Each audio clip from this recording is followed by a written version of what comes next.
65 ಒಂದು ಚಾಣಕ್ಯ ಸ್ಟ್ರಾಟಜಿಸ್ ಪ್ರಕಾರ 145 160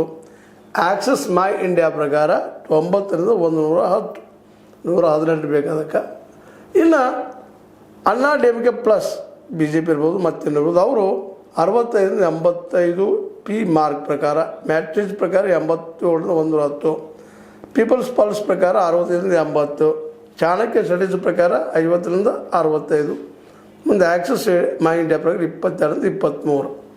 ಇನ್ನು ಟಿ ವಿ ಕೆ ಅಂತ ಈಗ ಹೊಸ ಬಂದಂತು ಹೊಸ ಒಂದು ಹೋರಾಟದ್ದು ಅವ್ರು ಎಷ್ಟು ಆಗ್ಬೋದು ಪಿ ಮಾರ್ಕ್ ಪ್ರಕಾರ 16ರಿಂದ 26 ಮ್ಯಾಟ್ರಿಕ್ಸ್ ಪ್ರಕಾರ 10ರಿಂದ 12 ಮತ್ತು ಪೀಪಲ್ಸ್ ಪಲ್ಸ್ ಪ್ರಕಾರ 1824 ಚಾಣಕ್ಯ ಸ್ಟ್ರಾಟಜಿ ಪ್ರಕಾರ 0 ಮುಂದೆ ಆಕ್ಸಿಸ್ ಮೈ ಇಂಡಿಯಾ ಪ್ರಕಾರ 98 120 ಬರ್ಬೋದು ಅಂತೇಳಿ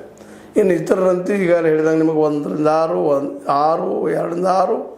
17ರಿಂದ 26 0 ಒಟ್ಟಾರೆಯಾಗಿ ಅಲ್ಲಿ ಗೆಲ್ಲುವಂಥ ಸಾಧ್ಯತೆ ಇರೋದು ಡಿ ಎಮ್ ಕೆ ಅನ್ನುವಂಥದ್ದು ಅಂದ್ರೆ ಸ್ಟಾಲಿನ್ ಪಕ್ಷ ಗೆಲ್ತದ್ದು ಒಂದು ಈ ಎಕ್ಸಿಟ್ ಪೋಲ್ಗಳ ಅಭಿಪ್ರಾಯ. ಇನ್ನು ಆಸಾಮ್ ಸಹಿತ ಅದೇ ರೀತಿಯಾಗ್ಯದ. ಆಸಾಮದಲ್ಲಿ ಇರುವ ಏನಪ್ಪ ಅಂತ 126 ಸೀಟುಗಳು ಅದರಲ್ಲಿ 64 ಯಾರು ಗೆಲ್ತಾರ ಅವರ ವಿನ್. ಈಗ ಪಿ ಮಾರ್ಕ್ಸ್ ಆಯಿತು 82ರಿಂದ 94 ಮ್ಯಾಟ್ರಿಕ್ಸ್ ಪ್ರಕಾರ 80ರಿಂದ 95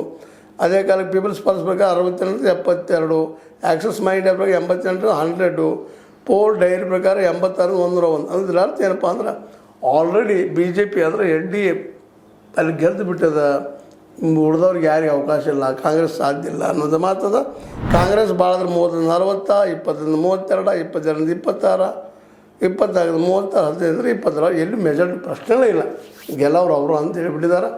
ನೋಡೋಣ ಅದೇನಾಗ್ಬೋದು, ಸುಳ್ಳು ಆಗ್ಬೋದು, ಖರೆ ಆಗ್ಬೋದು. ಇನ್ನು ಇತರಂತೆ ಹಾಗೆ 1 6 12 ಹೇಳ್ಕೊತ ಹೋಗ್ತಾರೆ. ಅಂದ್ರೆ ಈ ನಡೆದ ಹೆಚ್ಚು ಕಡಿಮೆ ಈ 3 ಏನಪ್ಪ